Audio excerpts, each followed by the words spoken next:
Your book goes and talks about contradictory beliefs that conservatives have, and it goes through a history of 100 years. But I found it most interesting when you see Republicans who have said one thing perhaps about President Clinton at the time with his extramarital affair with Monica Lewinsky, as well as sexual harassment and assault allegations.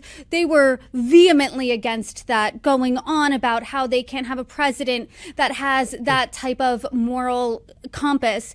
They talk about states' rights and how they want states' rights. That's a big value to them until that infringes on something to do with President Trump. When you're looking at the current Republican Party, which I know you say is the same Republican Party within the past century, and when you're looking at the Trump administration in particular, where do you see these biggest contradictions? Well, you pointed out one of the biggest, which is states' rights. Just recently, Trump said states are agents of the federal government.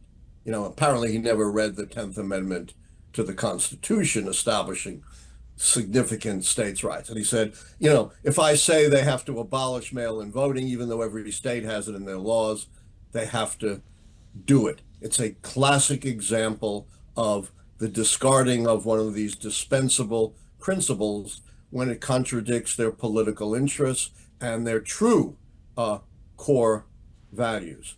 And we've seen the same thing with personal morality and accountability. As you said, conservatives, particularly the conservative evangelicals, said, we don't care what Clinton's policies are.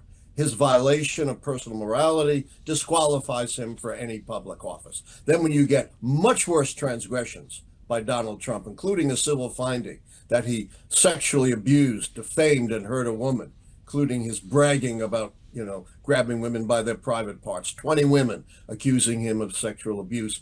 None of that matters because Trump supports their cultural warfare. In other words, the Christian evangelical movement, the Republican Party, has forfeited any claim to personal morality, accountability, and instead they've become just another interest group.